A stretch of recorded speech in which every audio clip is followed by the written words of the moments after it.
반갑습니다. 저도 원래 목적으로 준비하다가 동일한 내용의 그 HTML 파일이 있어요. 올라와있는 준비하면서 이게 좋다 해서 한번 소개하려고 했다가 설명을 바꾼다고 해가지고 급히 주제를 바꿨는데요. 간단하게 이제 결합도 최근에 이제 여러 가지 이제 설계 패턴이라든가 이런 것들을 좀 디테일하게 제가 살펴보려고 하고 있고 좀 뭔가 이렇게 팀 내부적으로 좀 그런 것들을 좀 잘 이렇게 만들어가지고 가이드했으면 좋겠다라는 생각을 가지고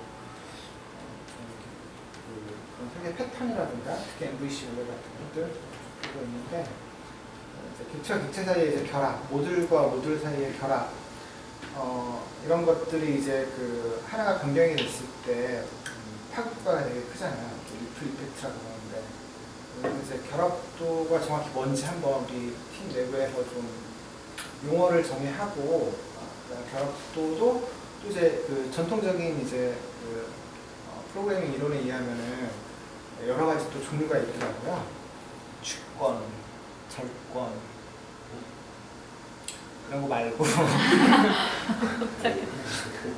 여러 가지 이제 결합도의 종류가 있어서 한번 살펴보고 그다음에 이제 제 예전에 결합도 이런 것들을 그냥 책으로 공부했을 때는 이게 이렇게 이런 거구나 이제 이해를 하고 넘긴 것 같은데 다시 한번 이제 보려 그러니까 또 최근에 그런 트렌드나 경향에 또 맞지 않는 부분도 있고 그래서 이제 나름 이제 생각한 결론을 한번 여러분들께 이제 말씀드릴게요. 결합도 이제 커플링이라고 하는데 의존도라고 하죠. 그리고 모듈이 이제 다른 모듈에 이제 의존하는 정도. 근데 그 옆에 이제 보이는 사진이 이제 레리 콘스탄틴인데 모듈러 프로그래밍의 창시자예요.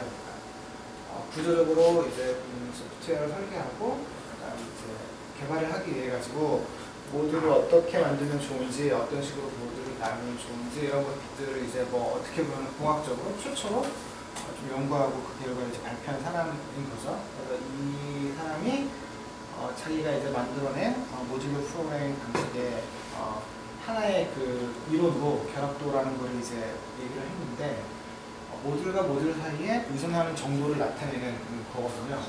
그래서 의존도가 있으면 결합도가 있으면 모듈과 모듈 사이에 결합도가 있으면 하나의 모듈이 변경이 될 때 그 변경된 영향이 다른 모듈에도 영향을 끼치기 때문에 그 다른 모듈도 이 모듈이 바뀌면은 의존하는 모듈이 바뀌면은 뭐 수정을 해야 된다거나 아니면 오류가 발생한다거나 이렇게 영향을 미치는 거예요. 근데 이제 여기에서 이제 모듈이 뭐냐? 그러니까 모듈이 뭐냐고 이제 곰곰이 생각을 해보니까 이제 모듈이라는 거는 좀 이제 서로 연관성이 있고 실행 가능한 코드들의 집합인데 이게 이제 물리적으로 이제 이렇게 파일 단위로 뭐 나눠져 있다거나 이렇게 생각을 하면 안 될 것 같고 논리적으로 이제 독립된 연관성 있고 실행 가능한 이제 코드들의 집합이라고 생각을 하면 될 것 같아요. 원래 결합도의 모듈이라는 거는 서브루틴 뭐 이런 것들을 얘기했는데 현대적 의미에서는 뭐 클래스라든가 컴포넌트라든가 함수라든가 저희 이제 자바스크립트 함수형 프로그래밍이니까 이런 것들을 이제 의미한다고 생각을 하시면 되고요. 그리고 결합도가 이제 단순하게 이제 물리적인 결합도만을 이제 얘기를 하지는 않아요. 뭐 클래스와 클래스 사이의 결합도 이 파일과 저 파일 사이의 결합도 이런 것만을 얘기하는 게 아니라 뭐 전체 논리적인 이제 컴포넌트 논리적인 집합과 논리적인 집합 사이의 이제 그런 결합 뭐 이런 것까지도 이제 설명을 한다고 생각이 좀 들더라고요. 이런 거랑 다르게.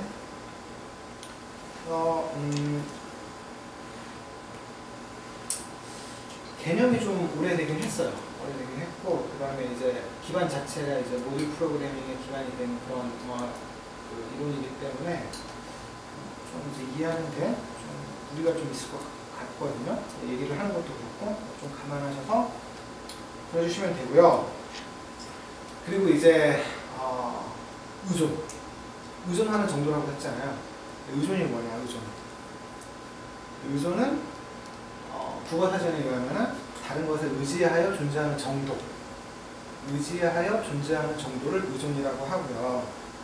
그리고 이제 그러면 이제 의지, 다른 것에 의지하여 존재하는 정도가 이제 의존도니까 의지라는 거는 다른 것에 이제 기대는 거를 얘기를 하는 거예요. 다른 것에 기대서 존재하는 것, 이제 이 정도라고 합니다. 대충 용어 설명 여기까지 하고,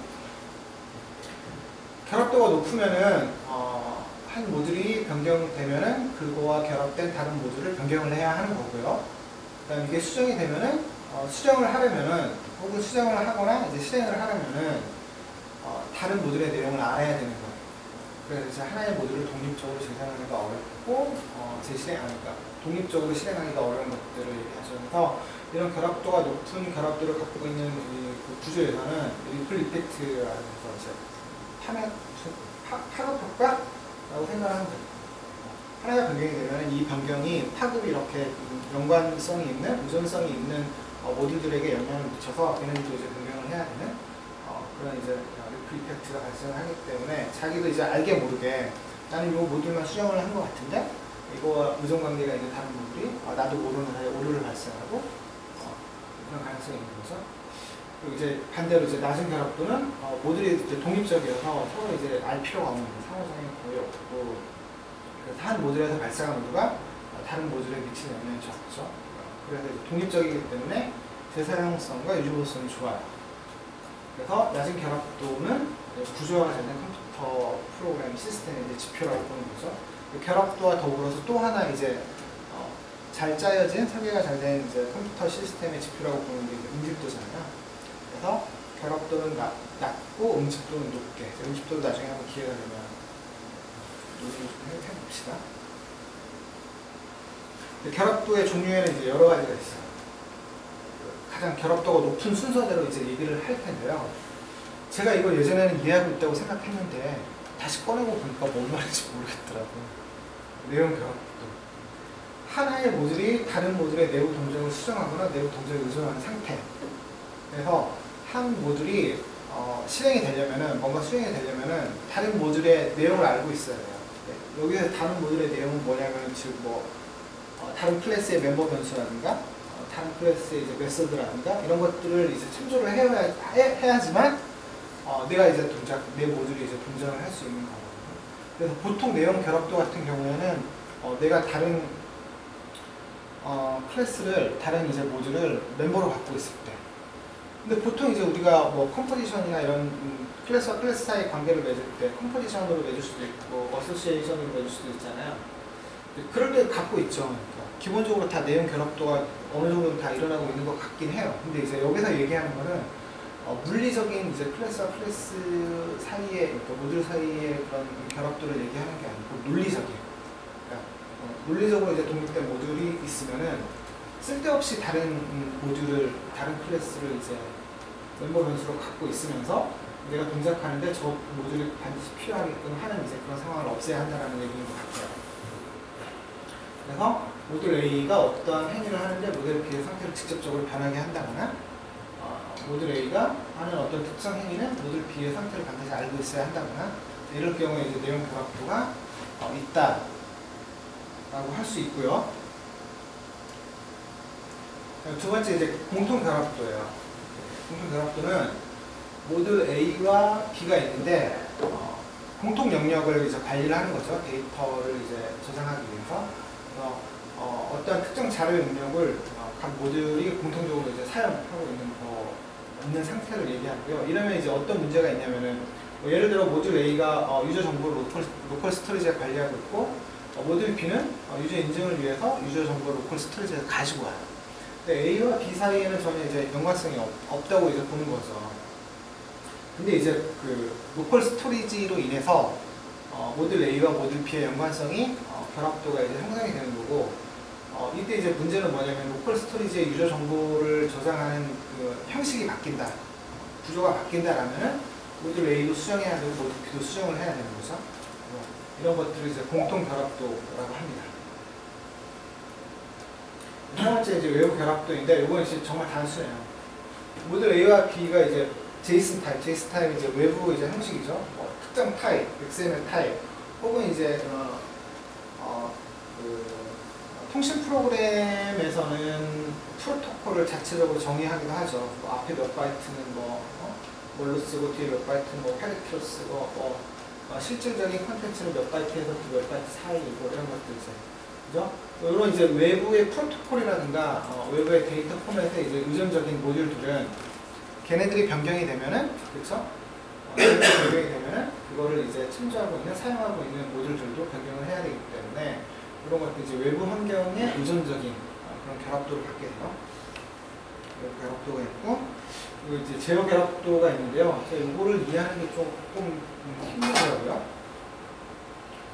한 모듈이 다른 모듈의 내부 논리를 제어한다라고 하는데, 좀 이제 제가 좀 한번 생각을 해서 개인적으로 결론을 내린 거는 뭐냐면은, 그러니까 뭐 멤버 변수로 이제 다른 예를 들면 클래스와 클래스의 사이 관계에서 다른 거를 멤버 변수로 갖고 있는 것들은 어떻게 보면 내용 결합도에 가깝고, 내 같은 경우에는 이제 다른 모듈을 파라미터로 받아가지고 내가 이제 특정 메소드를 수행하는데 다른 모듈을 다른 클래스를 파라미터로 받아서 걔를 참조해야 된다거나, 아니면은 내가 이제 특정 메소드를 실행을 하는데 다른 모듈의 인스턴스를 생성을 해서 그 모듈의 이제 제어를 이제 받아야 된다거나, 이제 그럴 때 제어 결합도가 있다라고 이제 보지 않나? 라는 생각을 하고 있고, 그다음 이제 상위 모듈과 하위 모듈이 이제 하위 모듈의 처리 절차를 알고 있어가지고, 하위 모듈은 그냥 자기 자체적으로는 어떠한 일을 못하는데 상위 모듈이 그 절차를 알고 있어가지고 상위 모듈에 의해서만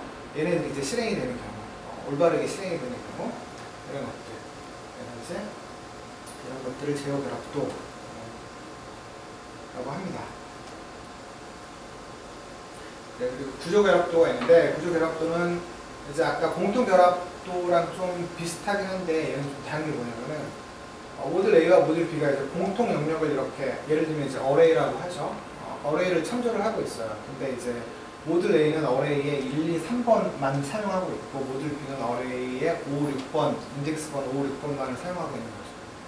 동일한 영역을 공유를 하고 있지만 이 동일한 영역을 모두 다 쓰는 게 아니고, 이쪽 A는 일부만 쓰고 쟤는 일부만 써요. 도장 찍듯이. 그래서 이제 스탬프라고 하지 않나 싶어요. 모듈 A는 도장 찍듯이 1, 2, 3만 쓰고 있고, 모듈 B는 5, 6번만 쓰고 있고. 네. 자, 이렇게 사용할 때 이제 어떤 문제가 발생하느냐. 모듈 A와 B는 전혀 결합이 없다고 하더라도 이제 공통 데이터 구조를 참조하고, 공통 데이터 영역을 참조하고 있기 때문에, 참조하고 있는데도 서로 다른 영역을 참조하고 있기 때문에 전혀 연관성이 없다고 치지만, 모듈 A가 1, 2, 3번을 보고 있는데 내가 모듈 A가 2번을 지워버렸어요. 그러면은 모듈 B, 한 칸씩 이렇게 밀리잖아요. 저 어레이일 경우에는. 그러면은 모듈 B가 5, 6번을 보고 있어야 되는데 6, 7번을 보게 되는 상황이 나오는 거죠. 그럴 경우에는 모듈 B를 이제 수정을 해야 되는 거예요. 그러니까 자기가 사용하고 있지도 않는 영역이지만 이런 이제 구조 결합도 때문에 접근할 필요가 없는, 그러니까 내가 1, 2, 3번, 모듈 B의 입장에서는 1, 2, 3번 접근할 필요가 없는데도 제가 이제 수정이 되면은 모듈 B가 참조하는 데이터 영역, 참조 부분에 대한 코드를 이제 수정을 해야 되는 거죠. 구조 결합도. 그리고 이제 여기까지는 이제 웬만하면 이제 이런 결합도는 만들면 이제 안 좋다라고 얘기를 하는 거고요. 그리고 이제 구조 결합도라든가 외부 결합도라든가, 구조 결합도는 거의 이제 우리가 프로그래밍을 하는데 거의 나타나는 그런 결합도는 아니고, 그리고 이제 외부 결합도는 어쩔 수 없이 써야 되는 거죠. 프로토콜 하면 그 안에서만 돌아가는 거니까, 이렇게 프로토콜이 바뀌면 저는 새로운 이제 그런 프로그램이 되지 않을까? 그래서 우리가 많이 쓰이는 이제 제어 결합도 이런 거 많이 쓰는 것 같아요. 보통 우리가 MVC 모델에서 컨트롤러 만들잖아요. 그 제어 결합도 결합이 되는 그런 것도 있고요. 그리고 이제 요거는 결합도가 필요할 경우에는 이런 결합도를 이제 쓰는 게 좋겠다. 상대적으로 결합되는 정도가 좀 약하고요. 그리고 한 모듈의 변화가 다른 모듈의 변화를 크게 야기시키지 않는 그런 결합도. 자료 결합도는 모듈과 모듈 사이의 어떤 통신이라든가 제어를 하기 위해 가지고 걔네들의 모든 내용을 다 알고 있는 게 아니라 그냥 메소드 클래스 같은 경우에는 메소드를 콜하면서 그 메소드가 이제 기본적으로 필요한 그런 타입의 매개 변수. 그러니까 이제 즉 말하면 함수를 그냥 메소드를 호출을 할 때 꼭 필요한 데이터만 매개 변수로 이제 전달을 하자라는 거죠. 꼭 필요한 데이터만, 여기 꼭 필요한 데이터만 매개 변수로 전달을 하자라는 거예요. 예를 들면 꼭 필요하지 않은데 편의상 뭐 클래스를 다 객체를 다 넘기는 그런 경우도 있잖아요. 그러진 말자 이거거든요. 왜냐면은 그렇게 넘겨버리면은 받는 쪽에서는 물론 이제 코딩을 잘 해가지고 내가 이 메소드에서 쓸 그런 데이터들만 참조하는 클래스에서 가지고 와야지라고 이제 코딩을 잘 하면 되는데 문제는 전체 클래스를 넘기면서 그거를 받은 이제 메소드는 그 참조 그 클래스를 통해서 이제 여러 가지 그 클래스가 할 수 있는 여러 가지 이제 제어나 데이터나 이런 것들을 직접 참조할 수가 있기 때문에 꼭 사용되어지는 필요한 데이터만 넘기는 게 여기는 좀 중요합니다. 그리고 이제 메시지 결합도가 있어요. 메시지는 이게 이제 아까 현미들이가 얘기한 옵저버 벡터, 그렇죠? 메시지 통신하는 거죠. 그래서 모듈과 모듈 사이는 적절히 이제 상태가 이제 분산이 되어 있고 잘 나눠져 있다는 거죠. 클래스가 잘 나눠져 있고 모듈 간 통신은 메시지 패싱, 메시지를 전달하는 것을 통해 가지고 이루어지는 거죠. 근데 자바스크립트는 기본적으로 메시지 패싱이 잘 안 되긴 해요, 그렇죠? 그래가지고 이제 뭐 함수를 등록하거나 함수를 넘겨주거나 콜백을 넘겨주거나 이런 식으로 하는 거죠. 그리고 마지막으로 결합도가 없는 모델이 있을 수 있어요. 이거는 클래스를 그냥 생성하면은 생성하는 대로 그냥 걔가 알아가지고 다 이제 하는 거죠. 다른 모델과 통신하지 않는 결합도입니다. 결합도 없는 것들은 거의 없을 텐데. 그래서 결합도를 만들어내려면 우리가 이제 메시지 결합도라든가 자료 결합도를 통해서 만들어내는 결합도를 만들어내는 게 좋은 것 같고 제어 결합도 정도는 일상생활에서 많이 코딩하는 게 많이 나오지 않나? 자, 그래서 이제 결론을 내리겠습니다. 결합도 아까 우리가 쭉 한번 살펴봤는데 좀 이렇게 좀 피부로 많이 와닿진 않죠. 자료 결합도나 뭐 메시지 결합도 이런 거 말고는 크게 와닿지 않죠. 그 결합도라는 거는 이제 아까 그 아저씨 이름 뭐였죠? 아저씨가 이제 모듈 프로그래밍 방식을 위해서 이제 구하는 개념이기 때문에 우리가 이제 최근에 이제 하고 있는 벡터제한이라든가 함정 프로그래밍 약간 좀 안 맞는 느낌이 많이 이제 났고요. 그리고 이제 현대적인 프로그래밍 개발 이제 프레임워크는 이제 소프트웨어 아키텍처에 많이 의존적이잖아요. 그리고 뭐 100% OOP 기반이고 자바스크립트도 우리 이제 OOP 기반 형식으로 많이 이제 하고 있는데 이렇게 이제 되게 복잡하거든요. 복잡해진 만큼 뭐 모듈 간의 의존성, 클래스 간의 의존성이 이제 빈번히 발생할 수밖에 없다는 거. 근본적으로 결합도를 이제 완전히 없애는 거는 거의 불가능하다. 그래서 이제 특히 이제 OP 기반에서는 이제 그 결합도를 낮추기 위한 노력을 많이 하는 것보다는 물론 이제 중요하죠, 결합도를 낮추는 거. 그거를 이제 뭐 아까 이제 그 모듈러 방식이 뭐 결합도 이런 것들을 이제 따져가면서 낮추는 것보다는 클래스와 클래스 사이의 관계를 잘 정의해가지고 결합도를 낮추는 게 이제 필요한 것 같아요. 그래서 그리고 논리적으로 분리된 클래스 간의 결합은 아까 얘기했지만 꼭 필요한 이제 그 데이터들만 파라미터로 넘기면서 통신할 수 있게 혹은 뭐였죠? 아까 메시지 결합도 메시지 통신을 통해 가지고 옵서 패턴이라든가 pop서 패턴 같은 것들을 해서 결합도를 좀 낮출 필요가 있고 이제 독립적으로 이렇게 실행이 될 수 있게. 밑에 있는 것들이 이제 그 UML에서 표기할 수 있는 클래스와 클래스 사이의 결합도들이고 관계들이거든요. 일반화라든가 시차라든가 이런 것들을 좀 잘 알고 나중에 이제 이거 갖고도 좀 한번 얘기를 해볼 기회가 있으면 좋을 것 같아요. 네, 고맙습니다.